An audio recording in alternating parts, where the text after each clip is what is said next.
1 Chronicles chapter 26. The divisions of the gatekeepers.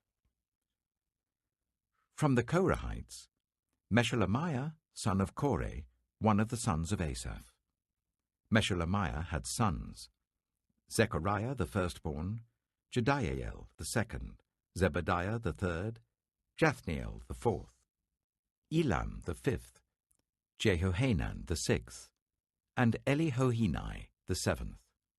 Obed-Edom also had sons: Shemaiah the firstborn, Jehozabad the second, Joah the third, Sakar the fourth, Nathanel the fifth, Amiel the sixth, Issachar the seventh, and Peulatai the eighth. For God had blessed Obed-Edom. Obed-Edom's son Shemaiah also had sons, who were leaders in their father's family, because they were very capable men. The sons of Shemaiah: Othni, Rephael, Obed, Elzabad. His relatives Elihu and Semachiah were also able men. All these were descendants of Obed-Edom. They and their sons and their relatives were capable men, with the strength to do the work. Descendants of Obed-Edom, 62 in all. Meshelemiah had sons and relatives who were able men, 18 in all. Hosah the Merarite had sons: Shimri the first, although he was not the firstborn, his father had appointed him first, Hilkiah the second, Tabaliah the third, and Zechariah the fourth. The sons and relatives of Hosah were 13 in all. These divisions of the gatekeepers, through their leaders, had duties for ministering in the temple of the Lord, just as their relatives had. Lots were cast for each gate according to their families, young and old alike. The lot for the east gate fell to Shelemiah. The lots were cast for his son Zechariah, a wise counselor, and the lot for the north gate fell to him. The lot for the south gate fell to Obed-Edom, and the lot for the storehouse fell to his sons. The lots for the west gate and the Shalaketh gate on the upper road fell to Shuppim and Hosah. Guard was alongside guard. There were 6 Levites, a day on the east, 4 a day on the north, 4 a day on the south, and 2 at a time at the storehouse. As for the court to the west, there were 4 at the road and 2 at the court itself. These were the divisions of the gatekeepers, who were descendants of Korah and Merari. Their fellow Levites were in charge of the treasuries of the house of God and the treasuries for the dedicated things. The descendants of Ladan, who were Gershonites through Ladan, and who were heads of families belonging to Ladan the Gershonite, were Jehieli. The sons of Jehieli, Zetham and his brother Joel. They were in charge of the treasuries of the temple of the Lord. From the Amramites, the Issarites, the Hebronites, and the Uzzielites.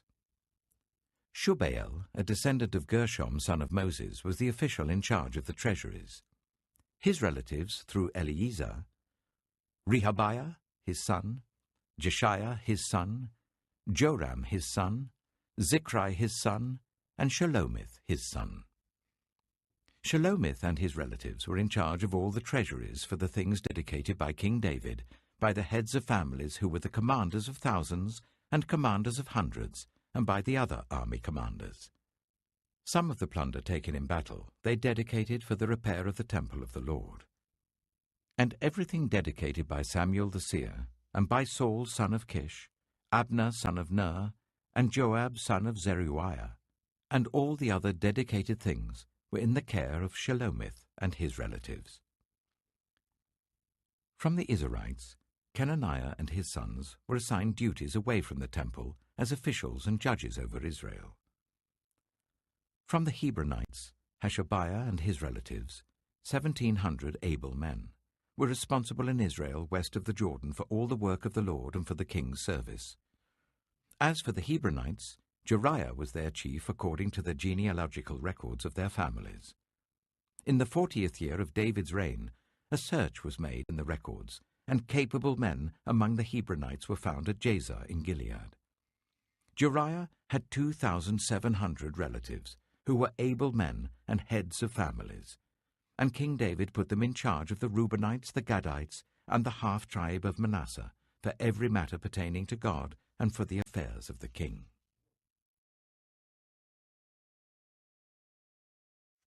1 Chronicles chapter 27. This is the list of the Israelites, heads of families, commanders of thousands and commanders of hundreds, and their officers who served the king in all that concerned the army divisions that were on duty month by month throughout the year. Each division consisted of 24,000 men. In charge of the first division for the first month was Jashobeam, son of Zabdiel. There were 24,000 men in his division.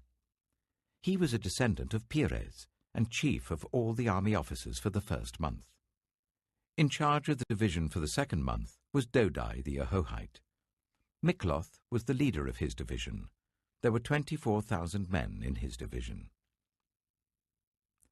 The third army commander for the third month was Benaiah, son of Jehoiada, the priest. He was chief, and there were 24,000 men in his division. This was the Benaiah who was a mighty warrior among the 30, and was over the 30. His son, Ammizabad, was in charge of his division. The fourth, for the fourth month, was Asahel, the brother of Joab. His son Zebediah was his successor. There were 24,000 men in his division. The fifth, for the fifth month, was the commander Shamhuth, the Izrahite. There were 24,000 men in his division. The sixth, for the sixth month, was Ira, the son of Ikesh, the Tekoite. There were 24,000 men in his division.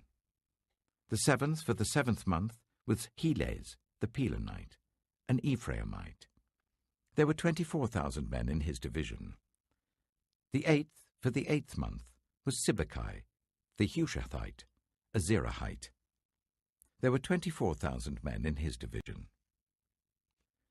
The ninth, for the ninth month, was Abiezer, the Anathothite, a Benjaminite. There were 24,000 men in his division. The 10th, for the 10th month, was Maharai, the Netophathite, a Zerahite. There were 24,000 men in his division. The 11th, for the 11th month, was Benaiah, the Pirathonite, an Ephraimite. There were 24,000 men in his division. The 12th, for the 12th month, was Heldai, the Netophathite, from the family of Othniel. There were 24,000 men in his division. The leaders of the tribes of Israel. Over the Reubenites, Eliezer, son of Zichri. Over the Simeonites, Shephatiah, son of Maacah. Over Levi, Hashabiah, son of Kemuel. Over Aaron, Zadok. Over Judah, Elihu, a brother of David. Over Issachar, Omri, son of Michael. Over Zebulun, Ishmaiah, son of Obadiah. Over Naphtali, Jeremoth, son of Azriel. Over the Ephraimites, Hoshea, son of Azaziah. Over half the tribe of Manasseh, Joel, son of Pedaiah. Over the half-tribe of Manasseh in Gilead, Iddo, son of Zechariah. Over Benjamin, Jehaziel, son of Abner. Over Dan, Azarel, son of Jeroham. These were the leaders of the tribes of Israel. David did not take the number of the men 20 years old or less, because the Lord had promised to make Israel as numerous as the stars in the sky. Joab, son of Zeruiah, began to count the men but did not finish. God's wrath came on Israel on account of this numbering, and the number was not entered in the book of the annals of King David. Asmaveth, son of Adiel, was in charge of the royal storehouses. Jonathan, son of Uzziah, was in charge of the storehouses in the outlying districts, in the towns, the villages, and the watchtowers. Ezrai, son of Caleb, was in charge of the workers who farmed the land. Shimei, the Ramathite, was in charge of the vineyards. Zabdi, the Shifmite, was in charge of the produce of the vineyards for the wine vats. Baal-Hanan, the Gederite, was in charge of the olive and sycamore fig trees in the western foothills. Joash was in charge of the supplies of olive oil. Shitrai, the Sharonite, was in charge of the herds grazing in Sharon. Shaphat, son of Adlai, was in charge of the herds in the valleys. Obil, the Ishmaelite, was in charge of the camels. Jediah, the Meronothite, was in charge of the donkeys. Jaziz, the Hagrite, was in charge of the flocks. All these were the officials in charge of King David's property. Jonathan, David's uncle, was a counselor, a man of insight and a scribe. Jehiel, son of Hachmoni, took care of the king's sons.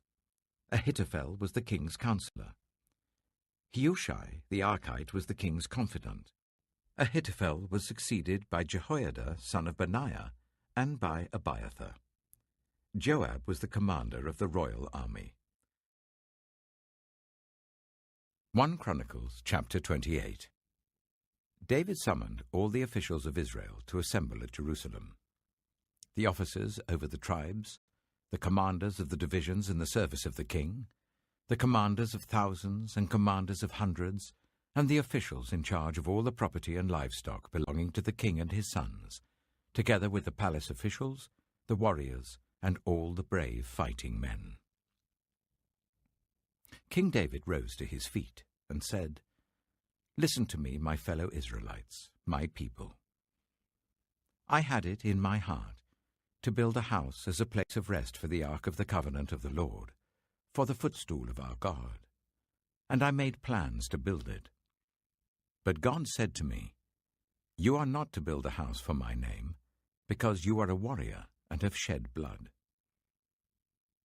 Yet the Lord, the God of Israel, chose me from my whole family to be king over Israel forever. He chose Judah as leader, and from the tribe of Judah he chose my family, and from my father's sons he was pleased to make me king over all Israel.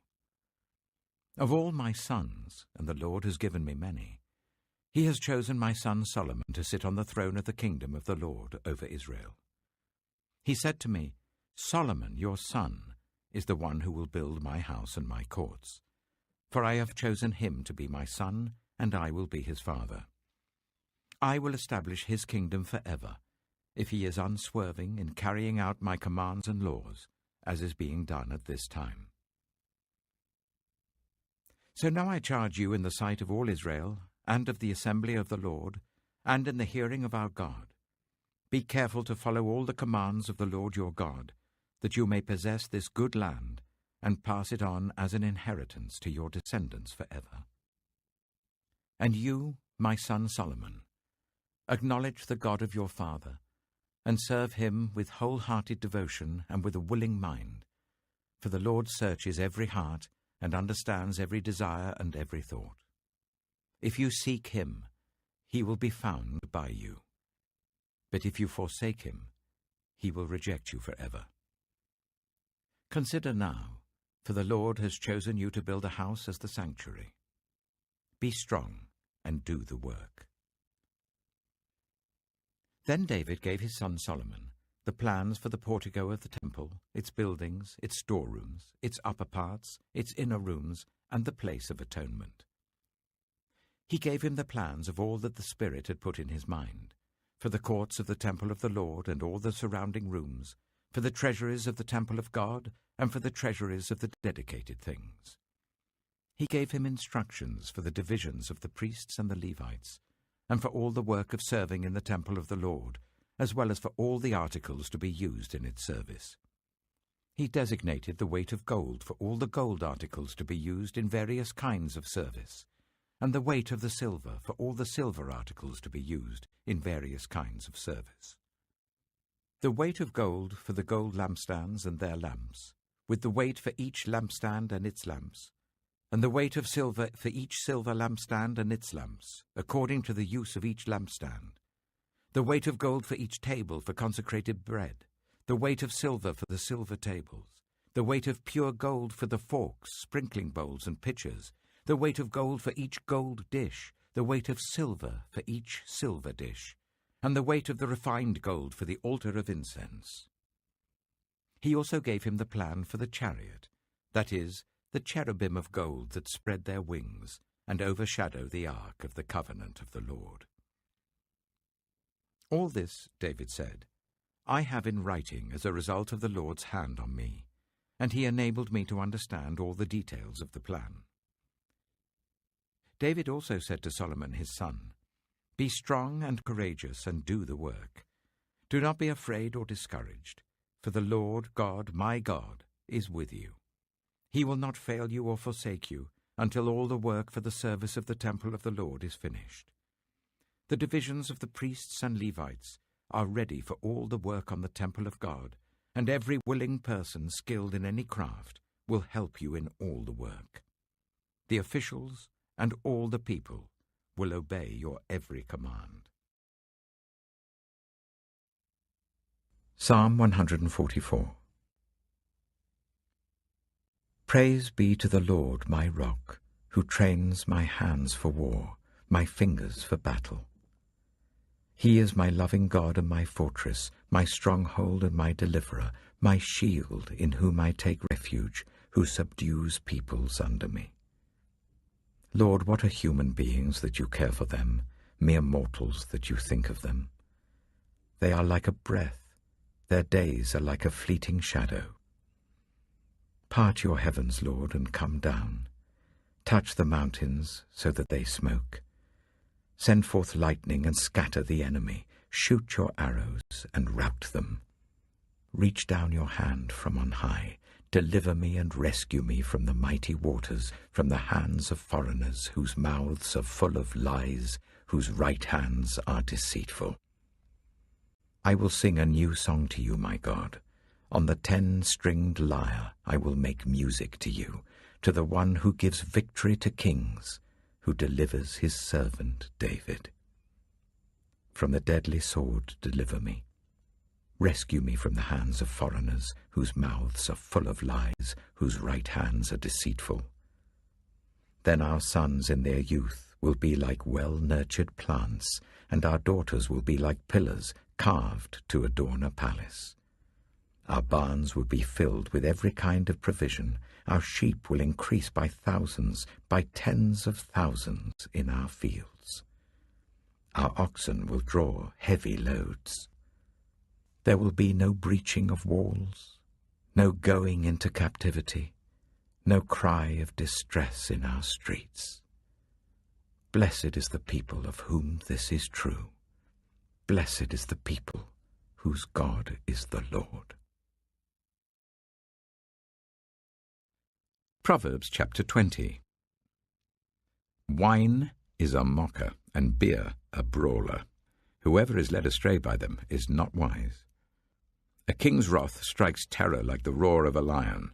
Those who anger him forfeit their lives. It is to one's honor to avoid strife, but every fool is quick to quarrel.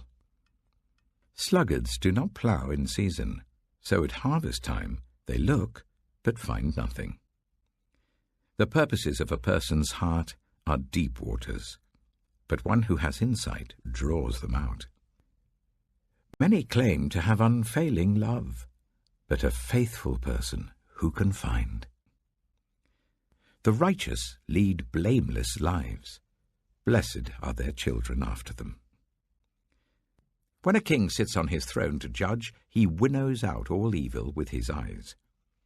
Who can say, I have kept my heart pure, I am clean and without sin? Differing weights and differing measures, the Lord detests them both. Even small children are known by their actions, so is their conduct really pure and upright? Ears that hear and eyes that see, the Lord has made them both. Do not love sleep, or you will grow poor. Stay awake, and you will have food to spare. It's no good, says the buyer, then goes off and boasts about the purchase. Gold there is, and rubies in abundance, but lips that speak knowledge are a rare jewel. Take the garment of one who puts up security for a stranger. Hold it in pledge if it is done for an outsider.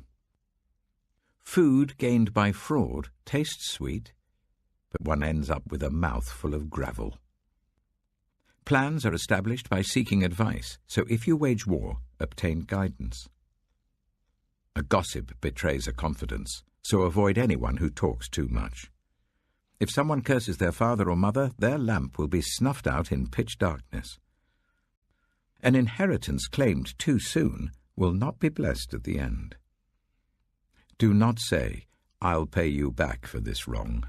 Wait for the Lord, and he will avenge you. The Lord detests differing weights, and dishonest scales do not please him. A person's steps are directed by the Lord. How then can anyone understand their own way? It is a trap to dedicate something rashly, and only later to consider one's vows. A wise king winnows out the wicked. He drives the threshing wheel over them. The human spirit is the lamp of the Lord that sheds light on one's inmost being.